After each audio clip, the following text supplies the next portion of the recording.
Night ലൈവില് അർജുനും ശ്രീതുവും സംസാരിക്കുന്നുണ്ടായിരുന്നു. അപ്പൊ അർജുൻ ശ്രീതുവിനോട് മെയിനായിട്ട് പറഞ്ഞത്, നിനക്ക് ഞാൻ മിണ്ടുന്നതിൽ എന്തെങ്കിലും അൺകംഫർട്ടബിൾ ആയിട്ടുണ്ടെങ്കിൽ നീ എന്നോട് പറയണമെന്നും അങ്ങനെയാണെങ്കിൽ ഞാൻ ഡിസ്റ്റൻസ് ഇടാം എന്നൊക്കെയാണ് പറയുന്നത്. കാരണം വേറൊന്നുമില്ല, പുറത്തുനിന്ന് വന്നവരപ്പൊ ഗിബ്രിയും ജാസ്മിനും കോംബോ നെഗറ്റീവ് ആണെന്നൊക്കെ പറയുകയുണ്ടായി. അവരപ്പോ ഒന്നിച്ചിരുന്ന് സംസാരിക്കുകയൊക്കെ കാര്യങ്ങളൊക്കെ ഉണ്ട്. ഇവരെയും അവർ കളിയാക്കുകയും കാര്യങ്ങളൊക്കെ ചെയ്തിട്ടുണ്ടായിരുന്നു. അർജുനും ശ്രീതുവിനെ പറ്റി കോംബോ ആയിട്ട് പറയുന്ന ഒരു ടോക്ക് ഉണ്ടെന്നൊക്കെ ഇവർക്ക് മനസ്സിലായിട്ടുണ്ട്. അപ്പൊ അത് വെച്ചിട്ടാണ് അർജുൻ പറയുന്നത്, എനിക്കിത് എങ്ങനെയാണെങ്കിലും കുഴപ്പമില്ല, പുറത്ത് എനിക്ക് എന്നെ മാത്രം നോക്കിയാൽ മതി, എങ്ങനെയായാലും കുഴപ്പമൊന്നുമില്ല, നിനക്കായിരിക്കും കൂടുതൽ അത് ബാധിക്കുന്നത്.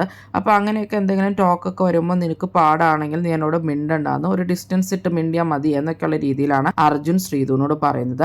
അപ്പൊ ശ്രീതു പറയുന്നുണ്ട്, അതിന് നമ്മൾ ഫ്രണ്ട്സ് ആണല്ലോ, നമ്മൾ അവരെ പോലെ ഒന്നും അല്ലല്ലോ ഇരിക്കുന്നത് എന്നൊക്കെ ശ്രീതു പറയുന്നുണ്ട്. നമ്മൾ ഫ്രണ്ട്സ് ആണ്, ഇതുവരെ ഇപ്പൊ എനിക്ക് അങ്ങനെയുള്ളൂ, അർജുനും അങ്ങനെ തന്നെയാണല്ലോ എന്നൊക്കെ പറഞ്ഞ് ഇവര് ചിരിക്കുന്നൊക്കെ ഉണ്ട്. ഇപ്പൊ എന്തായാലും ഫ്രണ്ട്സ് ആണ്, ഇനിയിപ്പോ പിന്നെ എങ്ങനെയാണെന്ന് അറിയില്ല, എന്തായാലും എല്ലാം ഓഡിയൻസ് കാണുന്നുണ്ടല്ലോ എന്നൊക്കെയാണ് അപ്പൊ ശ്രീതു പറയുന്നത്. ഇവിടെ ഉള്ളവർ അങ്ങനെയൊക്കെ ചോദിക്കുന്നുണ്ട്, അതൊന്നും എനിക്കിപ്പോ കുഴപ്പമില്ല, ഇപ്പൊ എനിക്ക് അങ്ങനെയൊന്നും തോന്നിയിട്ടില്ല പ്രോബ്ലം ആയിട്ടെന്നൊക്കെ ശ്രീതു അർജുനോട് പറയുന്നുണ്ട്.